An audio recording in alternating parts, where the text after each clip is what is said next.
Olá, pessoal. A nossa pílula dessa semana tem como tema o negro no mercado de trabalho. E está conosco o professor Oswaldo de Oliveira Santos Júnior. O professor Oswaldo é coordenador do Núcleo de Formação Cidadã aqui na Universidade Metodista de São Paulo. E é um prazer tê-lo aqui conosco, professor. Pensando a questão cultural e a questão econômica do Brasil, qual é a contribuição dada pelo negro nesse setor específico do nosso país? É uma ótima pergunta, professor Francisco. Na realidade, o que a gente vai observar é que a população negra trazida da África para o Brasil tem alguns aspectos importantes de nós destacarmos. Primeiro deles, a imigração negra africana para o Brasil foi uma imigração forçada, ou seja, o negro foi trazido à força. Hoje, o Brasil é o maior país negro fora do continente africano. A presença do negro na sociedade brasileira é fundamental na estruturação de tudo aquilo que nós somos, né, como brasileiros. Para a gente ter uma ideia, cerca de 30% das palavras faladas no Brasil têm origem africana. Ou seja, 30% daquilo que nós falamos, do modo como nós pensamos, é diretamente relacionada à origem africana. E também não podemos desconsiderar a presença também indígena, os povos originais da América e a sua presença também na formação cultural e na formação política e histórica do Brasil. Portanto, a presença africana, a presença negra na história do Brasil é uma presença fundamental para aquilo que nós somos hoje. Para a gente ter uma ideia, durante os 200 primeiros anos de colonização no Brasil, a tecnologia empregada no Brasil era uma tecnologia africana, ou seja, o conhecimento que foi desenvolvido no Brasil, boa parte desse conhecimento foi um conhecimento africano. Então, esse negro que foi retirado à força do continente africano e trazido para o Brasil, ele não veio somente uma mão de obra, veio também o conhecimento de metalurgia, o conhecimento de agricultura, o conhecimento de tecelagem. Então, vários conhecimentos foram trazidos também juntamente com os africanos. Ou seja, houve uma apropriação da força de trabalho e uma apropriação também do conhecimento africano. E no sentido econômico, qual a contribuição para a economia brasileira? Bem, desde os primeiros momentos da colonização brasileira, quando o governo português, quando o Estado português resolve, então, se estabelecer no Brasil, e isso não acontece de imediato, né? Há um espaço entre a chegada dos portugueses ao Brasil em 1500 até mais ou menos 1534, em que o Estado português não tem interesse no desenvolvimento, em produzir absolutamente nada no Brasil. Então, a partir de 1534, quando começam a chegar os primeiros negros escravizados ao Brasil, né, mais ou menos até 1600, por aí começam a chegar, a contribuição do negro é fundamental, porque ele será a mão de obra dessa empresa colonial, principalmente a partir da exploração do chamado ciclo da cana-de-açúcar.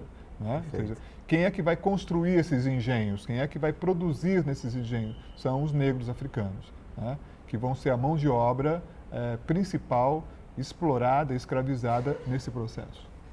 Pensando na sua fala em relação à cultura e à economia, a importância do negro e sua contribuição para esse aspecto da vida do Brasil.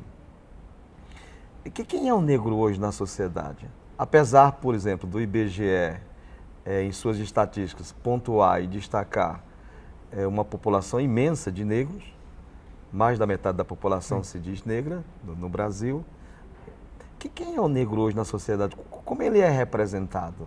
A tua pergunta é muito interessante, muito importante. Primeiro, os dados estatísticos hoje do Instituto Brasileiro de Geografia e Estatística, a partir do último censo, dão conta de que mais de 51% da população brasileira é negra ou parda.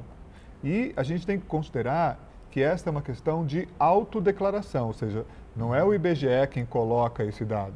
Na realidade, esse dado ele é um dado de uma autodeclaração. São as pessoas, os brasileiros, então, que se declararam negros ou pardos. Né? Esse negro e pardo no Brasil hoje constitui também boa parte da população empobrecida. Não é? Por quê? Os mais de 388 anos de escravidão negra no Brasil foi um período de imensa exploração econômica dessa população. Então, que colocou o negro numa situação desalentadora e iníqua do ponto de vista da exploração econômica. Então, o negro tem uma história dos 516 anos de história do Brasil, o negro tem uma história de 388 anos de exploração, né? Que foram os 388 anos de escravidão no Brasil. É sempre importante lembrar que o Brasil foi o último país sobre a face da Terra a abolir a escravidão. E isso criou condições econômicas extremamente desfavoráveis e desiguais para a população afro-brasileira. Agora, o tema da nossa pílula é o negro no mercado de trabalho. Então, pensando nesse segmento da sociedade, professor Osvaldo, como você vê a participação do negro no mercado de trabalho? Olha, a história do negro e a sua relação com o trabalho no Brasil é uma história de exploração, né? Que começa com a escravidão e que continua mesmo após o processo de abolição da escravidão. Então, quem é o negro até 1888? Né? Até 12 de maio, aliás, hoje, né? Até o 12 de maio de 1888. É um negro, ele é escravo. No dia 13 de maio, a partir da abolição da escravidão, o negro é liberto. Mas quem é esse negro liberto? É o negro que vai ser explorado, é o negro que não vai ter espaço no mercado de trabalho, é o negro que não vai ter espaço no contexto da educação, da formação, portanto, para o trabalho. Então, ele vai ser o sujeito mais explorado na sociedade. E isso, de certo modo, permanece na nossa sociedade até o momento atual. Ou seja, é um grande nível de exploração do mercado de trabalho. Tanto que quando nós olhamos para as questões de renda no Brasil, os dados de renda, por exemplo, no IPEA, olhamos para os dados de renda, a gente vai identificar, primeiramente, que há uma discrepância enorme na média salarial entre homens e mulheres, né? Essa diferença entre homens e mulheres é da ordem de 30%, ou seja, no Brasil, hoje, uma mulher tem uma renda salarial inferior ao do homem em cerca de 30%. A mulher ganha 30% menos do que um homem, em média, no Brasil. Quando você olha para as questões de raça e cor no Brasil, essa discrepância, essa desigualdade também acontece. E se essa mulher é uma mulher negra, ela ainda vai ter uma diminuição ainda maior, da ordem de quase 50%. Então, essa diferença nas relações de trabalho é uma diferença presente na nossa sociedade e ela é extremamente injusta e perversa. É possível associarmos a questão da falta de acesso a uma educação de qualidade a essa ausência gritante e essa discrepância em relação ao negro no mercado de trabalho? Sem a menor sombra de dúvida, né? A questão da qualificação para o trabalho é um elemento fundamental para que haja elevação, né, nos níveis médios de renda da população.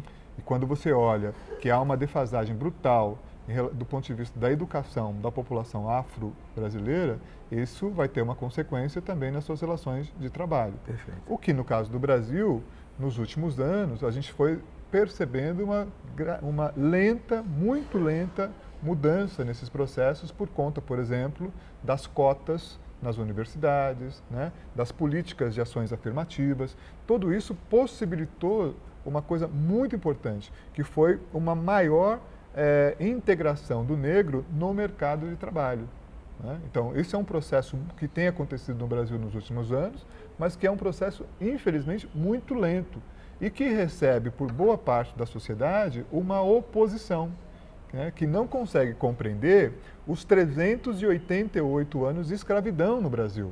Esses 388 anos de escravidão negra no Brasil, eles criaram uma sociedade extremamente desigual e que as políticas de ações afirmativas visam justamente o quê?